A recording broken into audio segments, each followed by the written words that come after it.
السلام علیکم dear listeners, ہم ریڈ کر رہے ہیں صالحہ اقبال کا ناول دل رقصم، ایپیسوڈ نمبر 18۔ چلیے سٹارٹ کرتے ہیں۔ ایک نئی صبح کا آغاز ہو چکا تھا، ٹھنڈ بھی بے حد بڑھ چکی تھی۔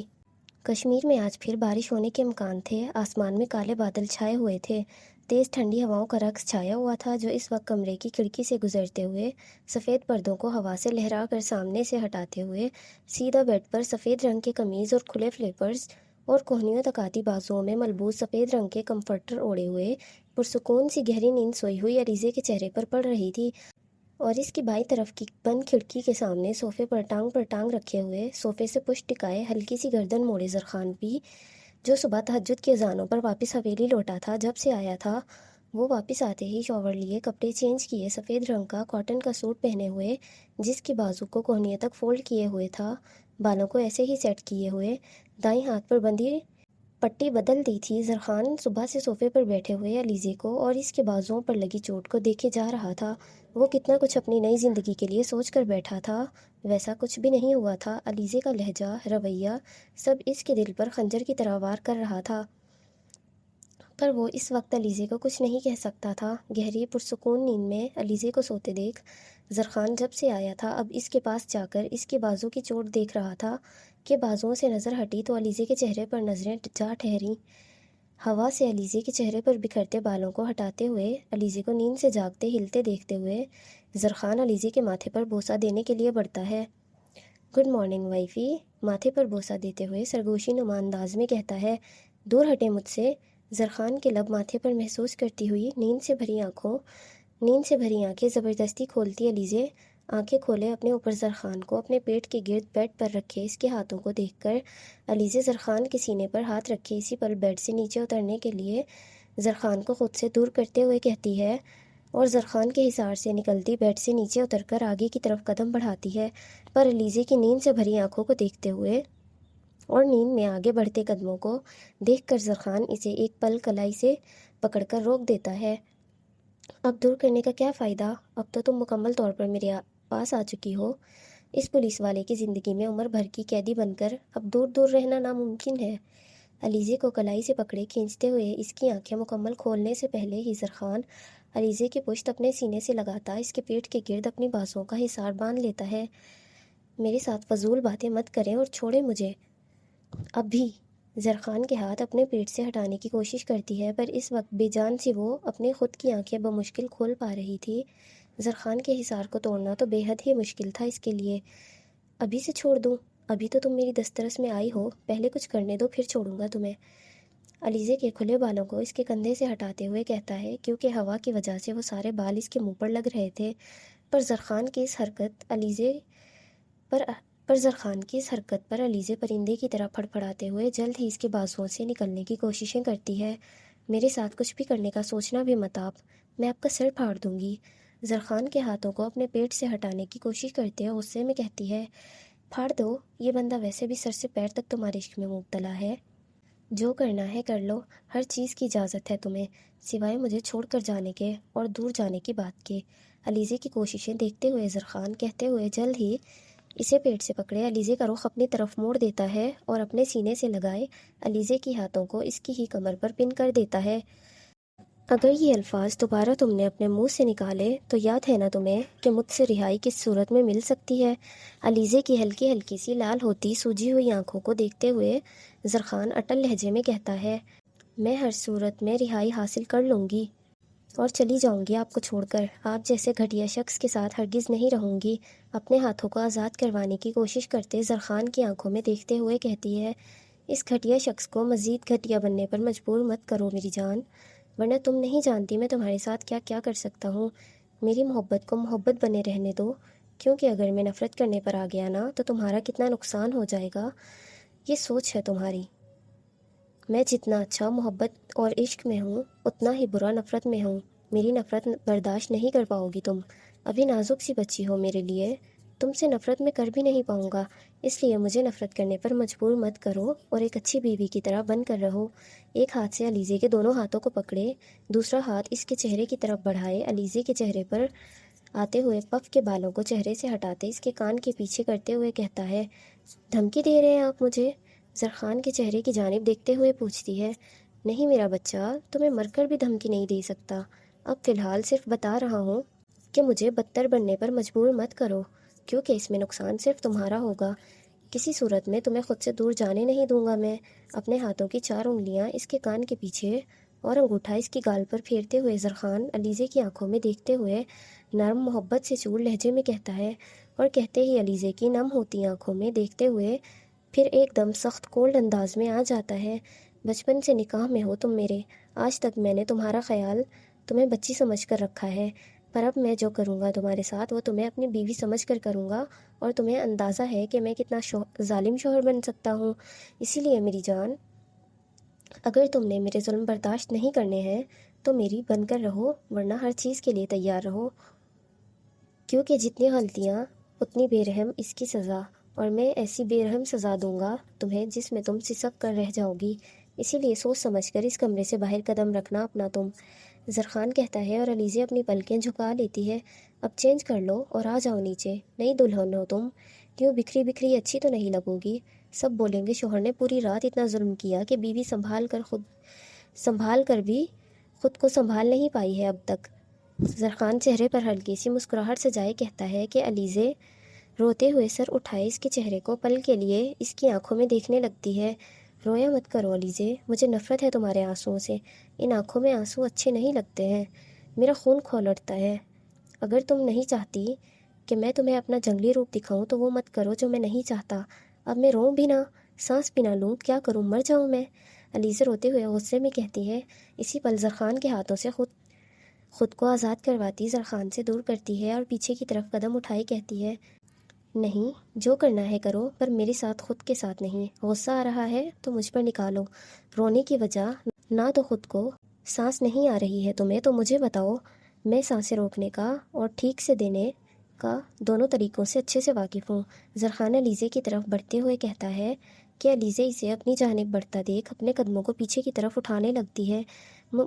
میرے پاس مت آئے، علیزے دروازے کی طرف الٹے قدم رکھتے ہوئے آنکھوں میں آنسو بھرے ڈرے ہوئے کہتی ہے۔ اب تم روک نہیں سکتی ہو۔ زرخان علیزے کے ڈرے ہوئے چہرے کو دیکھتے ہوئے اپنی ہنسی کو بمشکل ضبط کرتے ہوئے کہتا ہے، میں کہہ رہی ہوں نا، مت آئے، میں سر پھاڑ دوں گی اب سچ میں۔ اب کی بار سسکی لیتے ہوئے غصے میں کہتی ہے، میں نے بھی کہا نا، جو دل میں آئے وہ کرو میرے ساتھ، تمہیں اجازت ہے ہر چیز کی۔ زرخان اب باقاعدہ مسکراتے ہوئے کہتا ہے، پاگل ہو گئے ہیں، کیوں بے فضول باتیں کر رہے ہیں آپ مجھ سے؟ زرخان کے پیروں کی طرف دیکھتے ہوئے کہتی ہے، کیونکہ بیوی ہو تم میری، ہمارے درمیان اب کام کی باتیں تو ہونے سے رہی، اسی لیے جو دل میں آئے وہ بول دو۔ چہرے پر شرارتی مسکراہٹ سجائے کہتا ہے، رک جائے نا، کیوں تنگ کر رہے ہیں آپ مجھے صبح صبح؟ وہیں رک جائے ورنہ میں چیخ کر سب کو اکٹھا کر لوں گی۔ علیزے کی طرف ایک قدم اور بڑھاتا ہے اور علیزے اسی پل کمرے کے دروازے سے لگے کہنے لگتی ہے، پر دروازے میں لگا ہینڈل علیزے کی کمر پر لگتا اس سے پہلے ہی زرخان لمبے سے ڈگ بھرتا علیزے کے بالکل قریب آتا اس کی کمر پر ہاتھ رکھتا اسے دروازے کے بجائے خود سے پن کر دیتا ہے۔ زرخان کی حرکت پر علیزے ہکا بکا سی رہ کر اس کی قمیض کو اپنی مٹھیوں میں جکڑ لیتی ہے، اور کیا بولو گی سب کو؟ بالکل دھیرے سے سرگوشی سے پوچھتا ہے، یہی کہ آپ میرے؟ علیزے کی سانسیں بند ہونے لگی تھی زرخان کی اتنی قریبی پر۔ میں تمہارے قریب آ رہا ہوں، یہی کہو گی نا پھر تم؟ پھر جانتی ہو سب کیا کہیں گے تمہیں؟ زرخان علیزے کے بالوں میں ہاتھ پھیرتے ہوئے دھیمی سی آواز میں سر جھکائے علیزے کے چہرے کی جانب دیکھتے ہوئے پوچھتا ہے، کیا؟ زرخان کی بات پر علیزے سر اٹھائے زرخان کی تھوڑی کو دیکھتے پوچھتی ہے، وہ سب کہیں گے اس نے تمہیں اب تک چھوڑا ہوا تھا؟ پھر کیا کہو گی سب کو کہ میں نے اپنی ہی سہاگ رات کی سیز جلا دی تھی اور اسی لیے میں بچ گئی، اگر وہ نہ جلتی تو یہ پٹھان تمہیں چھوڑتا نہیں، بول پاؤ گی سب کو؟ خاموش ہو جائیں، کیوں گندی باتیں کر رہے ہیں آپ؟ زرخان کی بات سنتے علیزے فوراً سے جواب دیتی اس کے سینے پر تھپڑ مارتی اسے دور کرنے لگتی ہے، گندی باتیں کہاں ہیں؟ اس میں ولیمے کے لیے یہ پروسیس تو ضروری ہوتا ہے، پھر ہی تو ولیمہ ہوگا نا۔ چلو ایک کام کرتے ہیں، وہ سیج تو جل گئی تھی، پر یہ بیڈ ہے ہمارے پاس، اور ابھی تو صبح کے 7 ہی بجے ہیں، ولیمہ رات کو ہوگا، تو کیوں نہ ہم اپنا فرض پورا کر لیں؟ ایک ہاتھ سے علیزے کا چہرہ اپنے ہاتھ میں پکڑے اوپر کی جانب کیے پوچھتا ہے، کون سا فرض؟ حیران کن نظروں سے دیکھتے پوچھتی ہے، سہاگ رات منا کر ولیمہ منانے کا۔ بھاڑ میں جائیں آپ، وہاں جا کر شیطان کے ساتھ منا لیں، مجھے تنگ نہ کریں۔ زرخان کہتا ہے اور علیزہ ایک تھپڑ سینے پر مارتے ہوئے زرخان سے دور ہوتی ہے۔ وہ اسے کراس کرنے لگتی ہے کہ زرخان پھر اس کا ہاتھ پکڑے اس کے قدموں کو روک دیتا ہے۔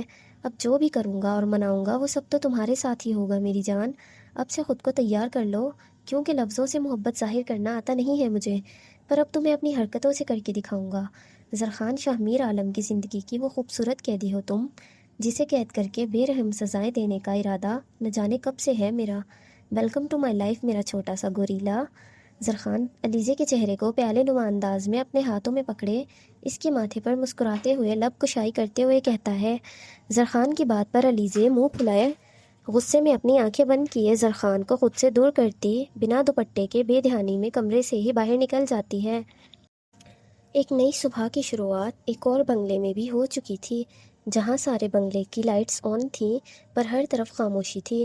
شور تھا تو اب صرف بادل گرجنے کا تھا، جو کسی کے دل کی بے چینی کے ساتھ وقت کے گزرنے کے ساتھ ساتھ بڑھتا جا رہا تھا۔ کل پوری رات کے امایا اور آریان دونوں جاگے ہوئے تھے، دونوں کی ایک پل کے لیے بھی آنکھ نہیں لگی تھی۔ آریان پوری رات ٹھنڈ میں اسٹڈی روم میں عجیب دل کی کیفیت سے پریشان پھر رہا تھا، جبکہ امایا اس کے کمرے میں زمین پر بیڈ سے ٹیک لگائے ہوئے اپنے گھٹنوں سے سر ٹکائے اسی طرح روتی ہوئی بیٹھی ہوئی تھی، اور اب آریان اس کے کمرے کے باہر سیڑھیوں کے سامنے اپنے کمرے پر نظریں جمائے ٹہلتا ہوا پھر رہا تھا۔ آریان مکمل طور پر بکھری ہوئی حالت میں تھا، سر کے بال سارے بکھر کر اس کے ماتھے پہ پھیلے ہوئے تھے، شرٹ پینٹ سے باہر تھی، شرٹ کے بٹن کھلے ہوئے تھے، اور وہ اپنے کمرے میں جا کر کپڑے چینج کرنا چاہتا تھا، پر اس کی ہمت نہیں پڑ رہی تھی امایا کے سامنے جانے کی۔ پر اپنی اس حالت پر اب آریان کو غصہ بھی آ رہا تھا۔ دن میں 2 بار وہ سوٹ بدلنے کا، شاور لینے کا عادی تھا، پر کل سے اس نے 1 بار ہی شاور لیا تھا اور تب سے ہی انہی کپڑوں میں ملبوس تھا۔ اب الجھن ہو رہی تھی اسے خود پر، صبح ہوتی جا رہی تھی اور آریان کا دل ڈوبتا جا رہا تھا۔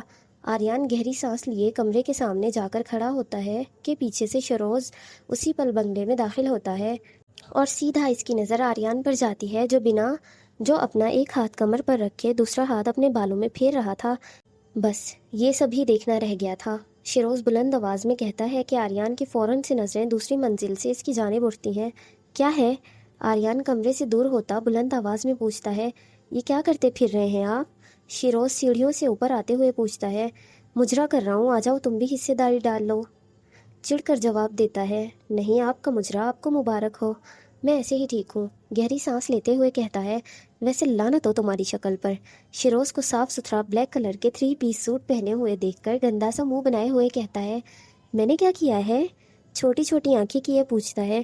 تمہیں کس نے کہا تھا اس چھوٹی چڑیل کا اور میرا کمرہ ایک ساتھ کرنے کو؟ آریان اپنے دونوں ہاتھ کمر پر رکھے بولتا ہے۔ ہاں تو میاں بیوی ایک ہی کمرے میں رہتے ہیں، میں نے تو یہی دیکھا تھا۔ تو شیروز کندھے اچکاتے ہوئے کہتا ہے۔ مجھے کیا پتا تھا آپ کی چھوٹی چڑیل واقعی میں چڑیل نکلے گی، جس کی آپ کو خود کو پہرے داری کرنی پڑے گی۔ کمرے کے بند دروازے کی طرف دیکھتے ہوئے بولتا ہے۔ مجھے نہیں پتا، کمرہ کھلواؤ میرا، کپڑے چینج کرنے ہیں میں نے، میرے کپڑے اور لیپ ٹاپ اندر ہے، مجھے چاہیے وہ۔ دروازے کی طرف اشارہ کرتے ہوئے کہتا ہے۔ ہاں تو بولیں اپنی بیوی کو، ڈر کیوں رہے ہیں؟ کھول دے گی دروازہ؟ پرسکون سے انداز میں کہتا ہے۔ میں نہیں کھلوا رہا ہوں، تم کھلواؤ، اپنے لب بھیجتے ہوئے کہتا ہے۔ کیوں، آپ کو ڈر لگ رہا ہے بولنے سے؟ مجھے تو بڑا حکم دیتے رہتے ہیں، یہاں تو کچھ نکل ہی نہیں رہا ہے منہ سے۔ آریان کو سر تپیر دیکھتے ہوئے کہتا ہے۔ میرے منہ سے اس وقت کچھ نکل گیا نا تو تم کھڑے کھڑے تباہ ہو جاؤ گے، دماغ نہ گھماؤ میرا، دروازہ کھلواؤ، تمہاری وجہ سے ہی ہوا ہے، تم ہی بھگتو۔ آریان اپنے ہاتھوں کی مٹھیاں مضبوطی سے بھینچتے ہوئے غصے کو ضبط کرتے کہتا ہے۔ ہاں، جیسا کہ میرے کہنے پر شادی کی تھی نا، جو اب سارا الزام میرے سر لگا رہے ہیں۔ منہ ہی منہ میں بڑبڑاتے ہوئے کہتا ہے۔ زبان نہ چلاؤ، دروازہ کھلواؤ۔ اب آریان حکمانہ انداز میں کہتا ہے۔ ہاں رکیں، کھلواتا ہوں، اس میں کون سی بڑی بات ہے، جو بھی ہے وہ ہے تو لڑکی ہی۔ شیروز اپنے کوٹ کو ٹھیک کرتے ہوئے کہتا ہے اور آگے کمرے کی طرف بڑھتا ہے۔ ہاں ہاں کرو، شیروز کی طرف پلٹتے ہوئے بولتا ہے۔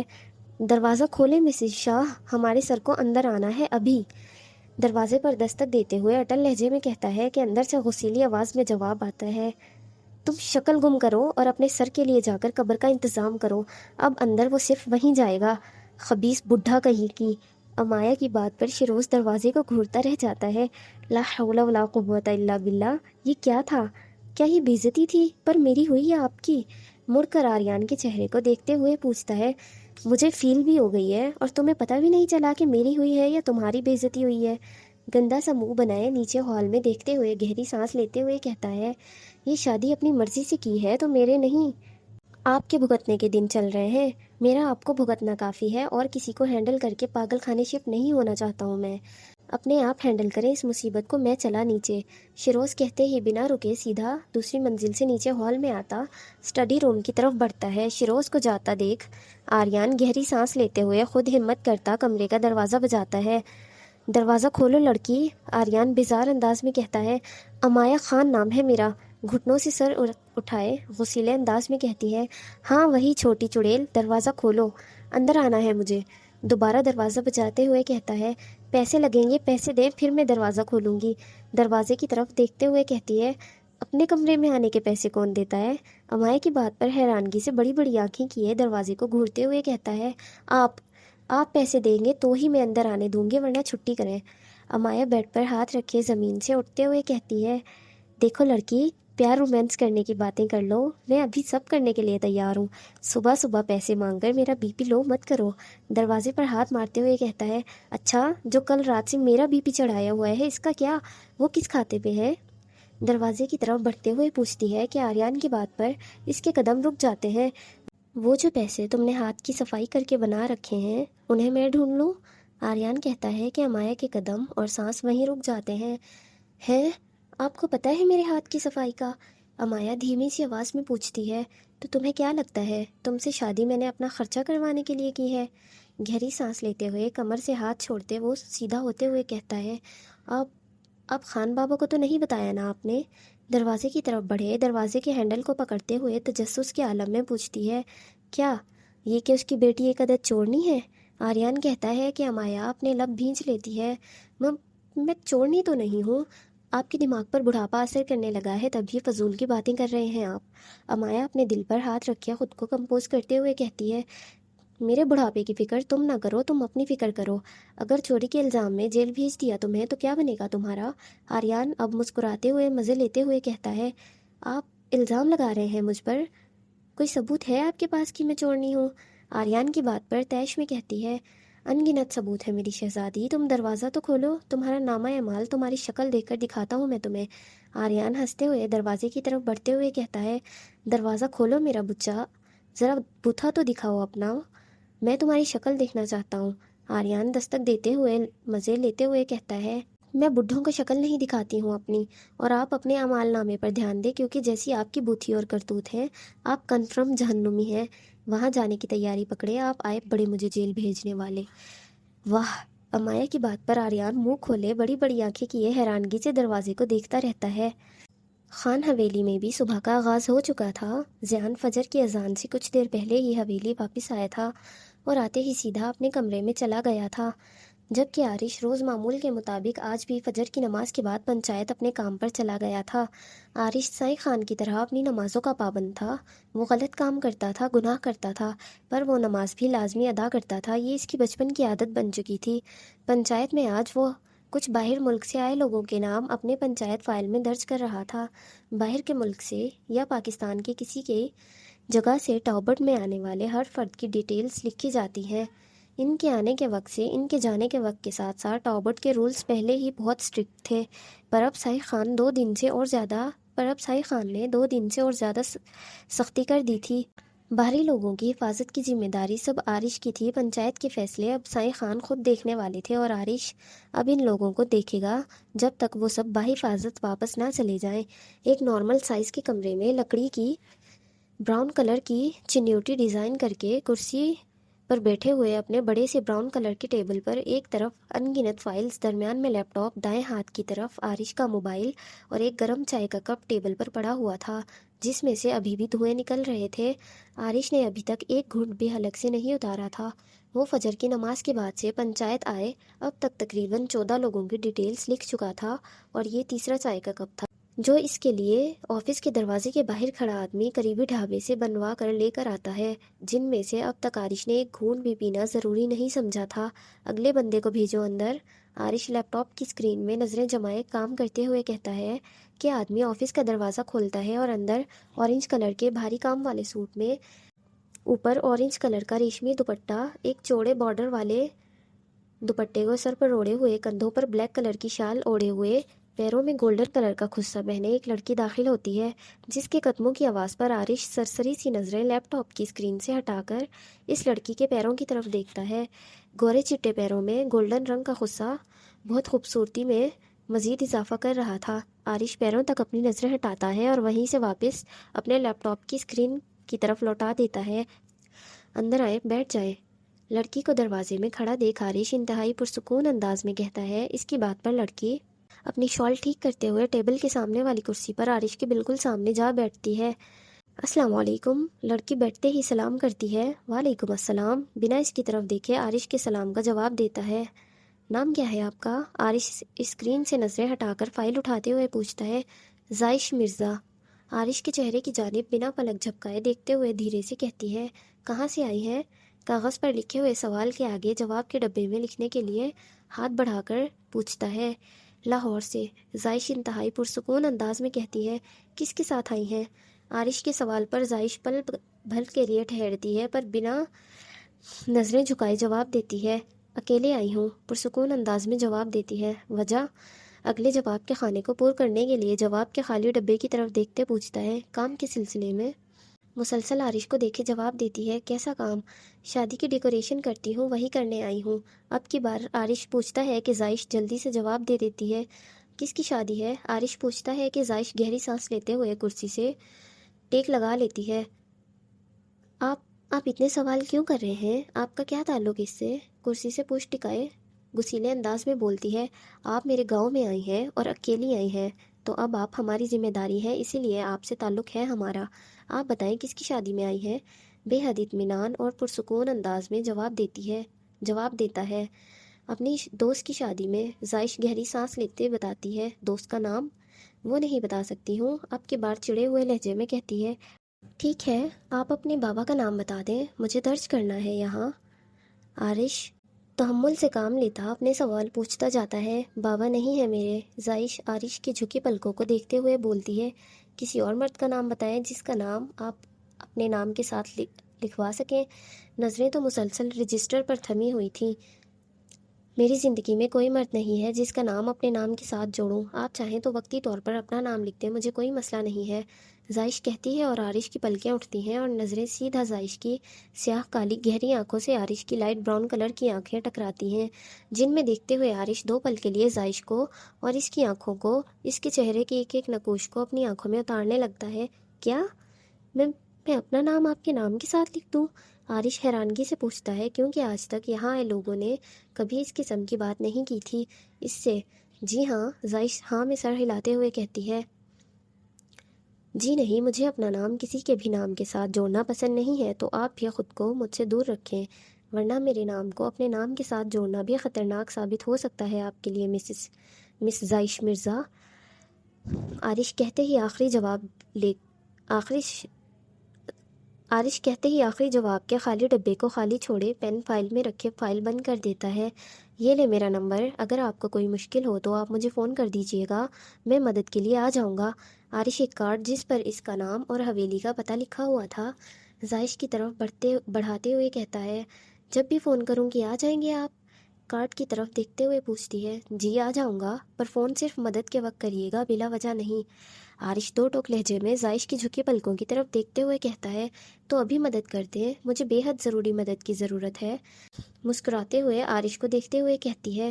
کیسی مدد؟ عارش اپنی کرسی سے اٹھتے ہوئے پوچھتا ہے۔ میری گاڑی خراب ہو گئی ہے، باہر بارش ہو رہی ہے، نہ مجھے کوئی گیسٹ روم ڈھونڈنے میں مدد کر دیں آپ کو تو پتہ ہوگا نا اس کا۔ زائش کہتے ہوئے کرسی سے اٹھ کھڑی ہوتی ہے۔ آپ رہنے کا انتظام نہیں کر کے آئی تھی؟ نہیں، نفی میں سر ہلاتے جواب دیتے ہوئے کہتی ہے اور مڑ کر آفس کی باہر بارش دیکھنے لگتی ہے۔ زائش کی نظریں عارش پر سے مڑتی ہیں اور عارش کا دیکھنے کا نظریہ بدل جاتا ہے۔ وہ بنا پلک جھپکائے زائش کی پشت کو سر تا پیر دیکھتا جاتا ہے۔ اسے دوپٹہ اوڑھے کندھوں پر اوڑھی ہوئی شال میں خود کو لپیٹتا دیکھ اسے نظر بھر کر دیکھ رہا تھا۔ زائش عارش کے جواب کے انتظار میں واپس اس کی طرف مڑ کر خاموشی سے معصومانہ نظروں سے عارش کے چہرے کی جانب جیسے ہی دیکھتی ہے، عارش اپنی نظریں جھکا لیتا ہے۔ ٹھیک ہے، آپ چلیں میرے ساتھ، میں آپ کو ایک محفوظ جگہ صحیح سلامت پہنچاتا ہوں۔ عارش ہلکی سی مسکراہٹ کے ساتھ کہتا ہے کہ زائش ہاں میں سر ہلاتے ہوئے عارش کے قدموں کے پیچھے اپنے قدم اٹھائے پنچایت سے نکلنے کے لیے بڑھتی ہے۔ باہر ابھی بھی کچھ لوگ تھے جن کی تفصیلات لکھنی باقی تھیں، پر عارش اپنے آدمی کو انہیں بھیجنے کا کہتا ہوا خود بھی زائش کو لیے پنچایت سے باہر نکلنے لگتا ہے۔ صبح کی 8:30 بج چکے تھے۔ بادلوں نے اور تیزی سے برسنا شروع کر دیا تھا۔ تیز بارش کے ساتھ ٹھنڈی ٹھنڈی ہوائیں اور گاؤں کی مٹی کی خوشبو بے حد خوبصورت صبح کا منظر پیش کر رہی تھی، دل کو سکون دینے والا منظر۔ عباس حویلی میں ہال میں بیٹھے ہوئے تھے۔ دوسرے گاؤں کے کچھ آدمی ان کے کام کے سلسلے میں بات کرنے آئے ہوئے تھے، جبکہ ادا اتنے اچھے موسم میں بھی گہری نیند میں سوئی پڑی تھی، پر اب نیند مکمل ہونے لگی تھی۔ اس کی اٹھنا مشکل ہو رہا تھا، پر وہ بیڈ پر کروٹیں بدلتے ہوئے آخرکار بنا آنکھیں کھولے اٹھ بیٹھتی ہے۔ اپنی آنکھیں مسل کر کھولنے کی کوشش کرتی ہے اور آنکھیں کھولتے ہی اپنے سامنے صوفے اور ٹیبل کے آس پاس زمین پر ان گنت شاپنگ بیگز پڑے دیکھے ادا کی آنکھیں جھٹ سے مکمل کھل جاتی ہیں۔ اپنے اوپر سے کمفرٹر ہٹائے بالوں میں ہاتھ پھیرتے ہوئے ننگے پیر صوفے کی طرف جاتی ہے اور ان بیگز میں دیکھنے لگتی ہے، جس میں ان گنت کپڑے، جرسیاں، شالیں، جوتے اور سینڈلز اور الگ سے 3 سے 4 بیگ میں جیولری کا سامان ہوتا ہے۔ ادا کھلے منہ کے ساتھ ہر چیز دیکھتے ہی وہیں زمین پر بیٹھتی جاتی ہے۔ چہرے پر مسکراہٹ رنگنے لگتی ہے جسے وہ چھپانا بھی نہیں چاہتی تھی۔ خان نے میرے لیے منگوائے ہیں کیا یہ سب؟ ادا اتنے سارے بیگز دیکھتے ہوئے خود سے پوچھتی ہے۔ میرے علاوہ اور کون ہوگا ان کے کپڑوں کا دشمن؟ اپنے کپڑے بچانے کے لیے منگوائے ہوں گے یقیناً انہوں نے۔ اپنے سوال کا جواب خود ہی دیتے ہوئے چہرے پر 2 پل کے لیے مایوسی آتی ہے، پر وہ جلد ہی خود کو کمپوز کر لیتی ہے۔ کوئی بات نہیں، پتہ چل جائے گا۔ ڈانٹ کھانا تو اب میری زندگی کا حصہ بن گیا ہے۔ آج پھر صحیح، کیا پہنوں میں؟ کچھ بھی پہن لوں، لگوں گی تو میں سونی ہی۔ ادا شاپنگ بیگز کی طرف دیکھتے ہوئے کہتی ہے اور اپنے لیے ان میں سے کوئی بھی ایک بیگ اٹھائے واش روم میں چلی جاتی ہے۔ جی میں بھی یہی چاہتا ہوں کہ ہمارے گاؤں کی عورتیں بھی اپنے لیے کوئی ایسا کام کریں جس پر نام بھی ان کا بنے اور کمائی پر حق بھی ہو۔ دوسرے گاؤں کے سردار کے بیٹے رجب رضا اپنے ایک دوست کے ساتھ چند گارڈز لیے عباس کی حویلی پہنچے ہوئے تھے۔ ایک دوسرے کی بات پر سہمت ہو کر عباس کو بھی رضامند کرنے کے لیے کہتے ہیں۔ سفید کاٹن کے سوٹ میں ملبوس، اوپر براؤن جیکٹ پہنے ہوئے عباس کے سامنے ایک آئی پیڈ پر بلڈنگ کا پروجیکٹ دکھاتے ہوئے کہتا ہے، یہ جگہ ہم دونوں گاؤں کے درمیان میں آتی ہے۔ اگر آگے چل کر زندگی میں مسائل آئیں جس سے دونوں گاؤں ایک دوسرے کے دشمن بن گئے تو سارا نقصان اس پروجیکٹ کو ہوگا اور یہاں کے لوگوں کو اور میرے لوگوں کو کوئی نقصان ہو، یہ میں نہیں چاہتا ہوں۔ عباس آئی پیڈ سے نظریں ہٹاتے صوفے سے پشت ٹکائے کہتا ہے، کوئی مسئلہ نہیں ہوگا، ہم لڑائی پسند لوگ نہیں ہیں، ہمیں لوگوں کے ساتھ رل مل کر رہنا آتا ہے، پر مجھے نہیں آتا ہے۔ رجب کی بات پر عباس فوراً سے بول پڑتا ہے، جی بے حد حیرانگی سے ٹوٹے ہوئے لہجے میں کہتا ہے، جی پروجیکٹ پر اچھا کام کیا جا سکتا ہے، پر جب تک یہ بنے گا تب تک بہت کچھ بدل جائے گا، اسی لیے مجھے یہ نہیں کرنا ہے۔ آپ لوگ آئے، مجھے اچھا لگا، ناشتہ کر کے جائیے گا میری حویلی سے، خالی ہاتھ اور بھوکے پیٹ کوئی جائے مجھے پسند نہیں ہے، خدا حافظ۔ عباس صوفے سے اٹھتے اپنے قمیض ٹھیک کرتے ہوئے سر جھکائے ان دونوں آدمیوں کو صوفے پر بیٹھے دیکھ کر کہتا ہے اور کہتے ہی مڑ کر دوسری منزل جانے کے لیے بڑھتا ہے کہ اتنے میں صوفے پر بیٹھا غصے میں عباس کو پکارتے ہوئے دھاڑ کر اٹھتا ہے اور عباس کے قدموں کو بھی روک دیتا ہے۔ آپ کو کیا لگتا ہے کہ میں یہ خود سے نہیں کر سکتا ہوں؟ نہیں، میں کر سکتا ہوں، آپ سے زیادہ پیسہ ہے میرے پاس، پر وہ کیا ہے نا، بات اس تھوڑی سی زمین کی ہے جو مجھے بیچ دیں، میں شرافت سے یہاں سے چلا جاتا ہوں اور اکیلے کر لیتا ہوں یہ پروجیکٹ، مجھے کچھ نہیں بیچنا۔ رجب کی بات کا جواب انتہائی پرسکون انداز میں دیتے ہوئے عباس وہیں کھڑا ہو جاتا ہے، اگر آپ مجھے وہ زمین خود سے نہیں دیں گے تو میں زبردستی حاصل کروں گا، مجھے وہ زمین ہر حال میں چاہیے۔ کیوں؟ بار کھولنا تھوڑی نہ ہے تم نے، وہاں پر تم تو وہ جگہ غریب عورتوں کی مدد کے لیے بلڈنگ بنانے لگے تھے نا؟ عباس کمر پر ہاتھ باندھے ہوئے رجب کی طرف بڑھتے ہوئے پوچھتا ہے۔ عباس کی بات پر رجب فوراً سے بکھلائے لہجے میں اپنے ساتھ آئے آدمی کی طرف دیکھتا ہے، تم لوگوں کو کیا لگتا ہے کہ میں ایک گاؤں میں رہتا ہوں تو صرف یہیں کے بارے میں سب جانتا ہوں؟ نہیں میری جان، میں سردار پورے کشمیر کا ہوں، کشمیر میں کہاں کیا ہو رہا ہے میں ہر چیز اچھے سے جانتا ہوں، میں پہلے کی غلط چیزیں روکنے کی اور ختم کرنے کے چکروں میں ہوں، اور تم نئی نئی چیزیں لا کر میری ساری محنت پر پانی پھیرو گے؟ یہ تو ناممکن ہے۔ رجب کے بالکل سامنے کھڑے ہو کر اس کی آنکھوں میں دیکھتے ہوئے عباس اپنے ہاتھوں کی مٹھیاں مضبوطی سے بھیجتے ہوئے رجب کی آنکھوں میں دیکھنے لگتا ہے۔ تم لوگ واپس جاؤ، میں تمہارے باپ سے بات کرتا ہوں۔ عباس گہری سانس لیتے ہوئے کہتا ہے، اور کہتے ہی واپس سیڑھیوں کی طرف بڑھنے لگتا ہے۔ اگر اس نے بابا کو بتا دیا تو وہ ہڈیاں توڑ دیں گے، وہ کبھی سہمت نہیں ہوں گے اس کے لیے۔ رجب ڈرے ہوئے لہجے میں اپنے دوست کی طرف دیکھتے ہوئے کہتا ہے، پھر کیا کریں؟ رجب کا دوست پوچھتا ہے، گن گن گن ہے نا تمہارے پاس؟ دو مجھے ابھی۔ اپنا ہاتھ آگے کی طرف بڑھاتے ہوئے مانگتا ہے۔ کیا بکواس کر رہا ہے، وہ گاؤں کے سردار ہیں۔ ہاتھ کو جھٹک کر نیچے کرتے ہوئے بولتا ہے، تو گن دے مجھے، اگر یہ زندہ رہا تو بابا مجھے مار دیں گے۔ رجب دوبارہ ہاتھ اپنے دوست کی طرف بڑھاتے ہوئے کہتا ہے، نہیں میں نہیں دے رہا ہوں۔ رجب کا دوست بول رہا ہوتا ہے کہ اتنے میں رجب اس کی قمیض کی جیب سے گن نکال کر عباس پر تان دیتا ہے، جو دوسری منزل کی آخری سیڑھیوں پر چڑھ رہے ہوتے ہیں۔ عباس کی پشت کو دیکھتے ہوئے رجب فوراً سے گن اس کی پشت پر تان دیتا ہے۔ گن کا رخ عباس کی طرف ہوتا ہے اور وہ چلانے کے لیے گھوڑا چڑھانے ہی لگتا ہے کہ اتنے میں دوسری منزل سے ایک ہیل ہوا میں اڑتی ہوئی آتی ہے، جو سیدھا رجب کے ہاتھ پر لگتی ہے، جس سے گن اس کے ہاتھ سے پھسل کر زمین پر گرنے لگتی ہے، پر رجب اسے گرنے نہیں دیتا ہے۔ عباس جو فون میں نظریں جمائے سیڑھیوں پر چڑھ رہا ہوتا ہے کہ ادا کے قدموں کو دیکھتے ہوئے اس کے قدم رک جاتے ہیں، اور نظریں ادا کے پیروں سے لے کر سفید رنگ کی خوبصورت سی گولڈن کلر کے ہلکے پھلکے سے کام والی فراک پر جاتی ہے، جو اس کی فٹنگ کی تھی، پر فل تھی، نہ ہی بازو چھوٹی سی، نہ پیچھے سے کمر خالی تھی۔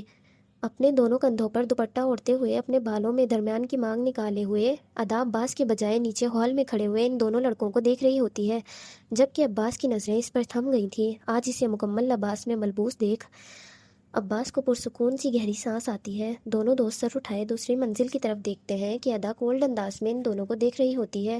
ان پر سے نظریں ہٹا کر ادا جیسے ہی عباس کو دیکھتی ہے، عباس فوراً سے اپنا سر جھکائے نظریں پھیر لیتا ہے۔ 2 منٹ رک جائیں، پھر جی بھر کر دیکھ لینا، آپ کے لیے ہی تیار ہوئی ہوں، پر پہلے مجھے کچھ دیکھنا ہے۔ میں وہ دیکھا ہوں۔ وہ کیا ہے نا خان؟ میرے ہاتھوں میں خارش ہو رہی ہے، پہلے اسے ختم کر لوں پھر آپ کی باری۔ ادا ان دونوں لڑکوں کی طرف دیکھتے ہوئے کہتی ہے، اور عباس حیرانگی سے ادا کے چہرے کو دیکھے جاتا ہے۔ عباس کچھ بولتا اس سے پہلے ہی ادا اسے کراس کرتی ہوئی سیڑھیوں سے نیچے ہال میں ان لڑکوں کی طرف بڑھتی ہے۔ ماں باپ نے سکھایا نہیں ہے کیا؟ جتنی چادر ہو اتنے ہی پیر پھیلانے چاہیے۔ خیر مجھے بھی نہیں سکھایا ہے کسی نے، اتنا تو مجھے بھی پتا ہے کسی اور کی چادر میں اپنے پیر نہیں پھیلاتے ہیں۔ جگہ میرے بندے کی ہے تو مرضی بھی ان کی ہونی چاہیے نا، کہ وہاں کیا بنے گا اور کون رہے گا۔ لڑکوں کے چہرے کو دیکھتے ہوئے ادا ان کی طرف بڑھتے ہوئے کہتی جاتی ہے، تم کون ہو؟ عباس کو پلٹتا دیکھ رجب جلد ہی اپنی گمر اپنی کمر کے پیچھے چھپا لیتا ہے۔ میں؟ ویسے مجھ سے یہ پوچھنا نہیں چاہیے تھا، کیونکہ پورے کشمیر کے لوگ بنا بولے میری شناخت سے واقف ہیں۔ سینڈل لے کر آؤ میری۔ ادا لڑکے کے سامنے کھڑی اس کی آنکھوں میں دیکھتے ہوئے کہتی ہے، اور کہتے ہی حکمانہ انداز میں اس کے دوست کو بولتی ہے، میں؟ رجب کا دوست اپنی طرف اشارہ کرتے ہوئے پوچھتا ہے، نہیں اپنے باپ کو میری جُتی اٹھانے کے لیے بلا سکتے ہو، مجھے کوئی مسئلہ نہیں ہے۔ ادا ایک آئی برو اٹھاتے ہوئے لڑکے کی آنکھوں میں دیکھتے کولڈ انداز میں کہتی ہے۔ ادا کی بات پر سیڑھیوں پر کھڑا عباس اپنا فون واپس کوٹ کی جیب میں ڈالتے ہوئے 2 سیڑھیاں نیچے اترتا ادا اور ان لڑکوں کو دیکھتے ہوئے اپنی کمر پر ہاتھ باندھے کھڑا ہو جاتا ہے۔ تمہاری تو، رجب کا دوست کہتے ہوئے ادا کی طرف بڑھتا ہے کہ رجب اس کے سینے پر ہاتھ رکھے اسے روک دیتا ہے۔ تم طوائف ادا ہو نا، کشمیر کی مشہور طوائف؟ پہچان لیا؟ ہاں میں وہی ہوں، 22 سالہ کشمیرن طوائف ادا خوشی سے بھرپور لہجے میں اپنے کندھے اچکاتے ہوئے کہتی ہے، واہ، کشمیر میں غلط کام کرنے سے روکنے والا خود اپنے گھر میں غلط بدنام زمانہ لڑکی کو لیے بیٹھا ہے۔ کیا محفل لگانے کے علاوہ تم خود مردوں کے گھر بھی جاتی ہو؟ رجب کہتا ہے، اور عباس کے دماغ کی رگیں تن جاتی ہیں۔ رجب کو غصیلی نظروں سے دیکھتے ہوئے عباس سیڑھیوں سے نیچے اترتا ہے۔ پتہ نہیں تھا مجھے، اگر پتہ ہوتا تو اب تک یقیناً تمہیں اپنے گھر آنے کی دعوت دے چکا ہوتا میں۔ خاموش، لڑکا پھر بولتا ہے کہ عباس غصے میں دھاڑ کر کہتا ادا کی طرف بڑھتا ہے، پر ادا کو بے خوف اس کی آنکھوں میں آنکھیں ڈالے کھڑا بات کرتے سنتے عباس اپنے قدموں کو ادا سے چند فاصلے پر روک دیتا ہے۔ مجھے افورڈ کرنا تمہارے بس کی بات نہیں ہے۔ آج تک تمہارا باپ بھی میری محفل کا حصہ بننے کی خواہش لیے ہزاروں دفعہ آیا ہے میرے کوٹھے کی چوکھٹ پر افسوس اس کو ہمیشہ باہر سے ہی دفع کر دیا جاتا تھا۔ تم تو پھر اس کے 2 ٹکے کے آدمی کی اولاد ہو۔ بیٹا گھر جاؤ، ممی سے فیڈر میں کمپلین والا دودھ لے کر پیو اور بڑے ہونے کی کوشش کرو۔ میرے منہ لگ کر اپنی زندگی پر ابھی سے بریک مت لگاؤ، کیونکہ تم ابھی مجھے جانتے نہیں ہو۔ مجھے جاننے کی کوشش بھی مت کرو، ورنہ دنیا میں آنے کی تاریخ تو تمہاری سب کو پتہ ہے، یہاں سے جانے کی نہیں پتہ چلے گی۔ ادا رجب کی آنکھوں میں دیکھتے ہوئے ہلکا سا مسکرا کر کہتی ہے کہ پیچھے کھڑا عباس فخریہ انداز میں ادا کی طرف دیکھتے ہوئے اپنے چہرے پر چھانے والی مسکراہٹ کو ضبط کرنے کی کوشش کرتا ہے، اور پلاسٹک کے کھلونوں سے کھیلنے کی عمر میں اصل کھلونے سے کھیلنے کی کوشش نہیں کرنی چاہیے۔ کھیل کھیل میں اگر یہ چل پڑا نا تو ہر صورت جان تمہاری ہی جائے گی۔ رجب کے ہاتھ سے گن لیے ادا گن کو دیکھتے ہوئے کہتی ہے، اور کہتے ہی رجب کے سر پر گن تان دیتی ہے۔ ہیل نہیں لائے تم؟ گن رجب پر اور نظریں اس کے دوست پر جمائے پوچھتی ہے کہ لڑکا جلدی سے اپنے اطراف میں دیکھتے ہوئے ادا کی ہیل اٹھا کر لاتا ہے اور اس کے پیروں میں رکھے اسے پہنانے لگتا ہے۔ ادا ہیل پہنتے ہی وہی ہیل والا پیر رجب کے دوست کے ہاتھ پر رکھے اپنا مکمل وزن اس کے ہاتھ پر ڈالنے لگتی ہے۔ ادا کو ایک وقت میں بنا ڈرے دو لڑکوں کو اتنی آسانی سے ہینڈل کرتا دیکھ عباس کی آنکھوں میں حیرانگی چھانے لگتی ہے۔ بہت بڑی قیمت ادا کرو گی تم اس بے عزتی کی۔ ادا بائی کو چھوٹی اور سستی چیزیں ویسے بھی نہیں پسند، مثال تمہارے سامنے ہے۔ ادا عباس کی طرف گن سے اشارہ کیے کہتی ہے، چھوڑو میرے دوست کو۔ ادا کی طرف ایک قدم بڑھاتے ہوئے کہتا ہے کہ ادا گن اس کے پیٹ کی طرف کرتی اس کے قدموں کو روک دیتی ہے۔ میرے شوہر سے معافی مانگو، چھوڑ دوں گی۔ رجب کی آنکھوں میں آنکھیں ڈالے کہتی ہے، کس چیز کی معافی؟ اپنے دانت بھینچتے ہوئے پوچھتا ہے، خان پر گن تاننے کی۔ مجھے ان پر کسی کی نظر برداشت نہیں ہے، اور تم نے سیدھا گن تان دی، یہ تمہیں برداشت نہیں کر سکتی نا۔ معافی مانگو ورنہ دوست سے ہاتھ دھو بیٹھو گے۔ اپنے پیروں میں گھٹنوں کے بل بیٹھے رجب کے دوست کی طرف گردن سے اشارہ کرتے ہوئے کہتی ہے، میں نہیں مانگوں گا لڑکی۔ رجب کہتا ہے کہ ادا گہری سانس لیتے رجب سے نظریں ہٹاتی اس کے دوست کو دیکھنے لگتی ہے، ٹھیک ہے، میں بار بار نہیں کہتی ہوں، اس کے ذمہ دار تم خود ہو۔ ادا لڑکے کے ہاتھ سے پیر ہٹاتے ہوئے ایک قدم دور ہوتی ہے۔ لڑکا اپنا ہاتھ ہوا میں بلند کرتا ہے کہ ادا بنا وقت گنوائے اسی پل رجب کے دوست پر گولی چلا دیتی ہے۔ گولی لڑکے کے ہاتھ پر لگتے ہی اس کی چیخیں بلند آواز میں حویلی میں گونجنے لگتی ہیں، ادا! گولی کی آواز پر عباس بلند آواز میں ادا کا نام پکارتا ہے کہ ادا کی نظریں اسی پل عباس کی طرف دیکھتی ہیں، اور رجب ادا کے ہاتھ سے گن چھینے ادا کے سر پر تانتا ہوا گولی چلانے لگتا ہے۔ گولی ادا کو لگتی اس سے پہلے ہی عارش ادا کے سامنے کھڑا ہوتا ہے، اور رجب کے ہاتھ سے چلی گولی عارش کے سینے میں اس کے دل کے مقام سے چند انچ اوپر جا لگتی ہے۔ دوسری گولی چلنے کی آواز پر ادا اور عباس دونوں کی نظریں عارش کی طرف اٹھتی ہیں، جو سر کے بل زمین بوس ہونے لگتا ہے۔ عارش کو گولی لگتے دیکھ ادا مڑ کر عارش کو سر کے بل زمین پر گرنے سے پکڑنے لگتی ہے کہ رجب اپنے دوست کو اٹھائے اپنے قدم پیچھے کی طرف اٹھانے لگتا ہے، اور ساتھ ساتھ اب دوسری گولی ادا کو مارنے کے لیے اس کی طرف گن تانے گھوڑا چڑھانے لگتا ہے۔ زمین بوس ہوتے عارش سے عباس کی نظریں جیسے ہی ہٹ کر رجب کی طرف اٹھتی ہیں۔ رجب کو گولی چلاتا دیکھ عباس اسی پر لمبے لمبے ڈگ بھرتا ادا کے پاس آتا ہے، اور اسے بازوؤں سے پکڑے ادا کو اپنے سامنے کھڑا کیے خود ایک مضبوط دیوار کی طرح اس کے سامنے کھڑا اپنے سامنے اس کا ننھا سا وجود چھپاتے ہوئے محفوظ کرنے لگتا ہے۔ عباس کی نظریں ادا کے بوکھلائے ہوئے چہرے پر ٹکی ہوئی تھی، جبکہ دل تیزی سے دھڑک رہا تھا، دماغ کی رگیں تن گئی تھیں۔ عباس کا چہرہ اور کان سرخ پڑنے لگے تھے۔ کچھ پل عباس یوں ہی کھڑا ادا کو دیکھتا رہتا ہے۔ جب گولی چلنے کی آواز نہیں آتی تو عباس مڑ کر پیچھے دیکھتا ہے، جہاں اب گن زائش کے ہاتھ میں تھی، اور رجب حویلی سے باہر دوڑ لگاتے ہوئے نکل رہا تھا۔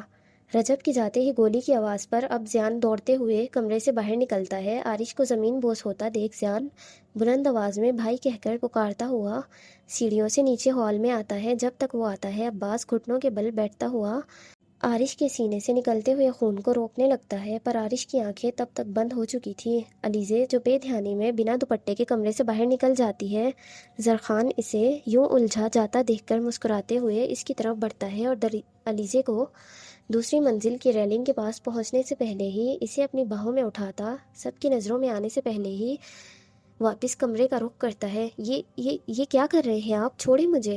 زرخان کی اس اچانک سی حرکت پر علیزے حیرانگی سے کہتی ہے، وہی جو تم چاہتی ہو میری جان، میں وہی کر رہا ہوں۔ اپنی مسکراہٹ کو ضبط کرنے کی کوشش کرتے ہوئے کہتا ہے، میں ایسا ویسا کچھ نہیں چاہتی ہوں، آپ کی خود کی نیت خراب ہو رہی ہے مجھ پر۔ علیزے منہ دوسری طرف موڑتے ہوئے کہتی ہے، یہ تو سچ کہہ رہی ہو تمہیں اندازہ تک نہیں ہے میری کس حد تک نیت خراب ہے تم پر۔ تم میری باہوں میں ہو، میرے اتنے قریب ہو، اور میں پھر بھی شریفوں کی طرح تمہارے ساتھ کچھ نہ کر رہا ہوں، یہ تو پھر بھی ظلم ہے نا مجھ پر۔ ایک تو آج موسم بڑا بے ایمان ہو رہا ہے، اوپر سے تم میری باہوں میں ہو، علیزے کو کمرے میں لیے داخل ہوتے ہوئے مسکراتے ہوئے کہتا ہے، تمہیں رہائی دینا تو گناہ ہوگا نا، پھر کیوں نہ آج کچھ کر لیا جائے۔ کمرے کا دروازہ پیر سے بند کرتے ہوئے کہتا ہے، دروازہ بند ہو گیا تھا پر لاک نہیں ہوا تھا، فی الحال تھوڑی سی شرم کر لیں، آج نیچے اتاریں مجھے۔ اپنی آنکھوں کو چھوٹا چھوٹا کیے اسے گھور کر ڈرانے کی کوشش کرتے ہوئے کہتی ہے، پر وہ اس پل بھول گئی تھی کہ جس کے سامنے وہ بہادر بننے کی کوشش کر رہی تھی اس کی ایک نظر کی مار ہے، اور علیزے دوبارہ اس کو گھور کر دیکھنے کی ہمت تو کیا، نظر اٹھانے کی ہمت بھی نہیں کر پائے گی۔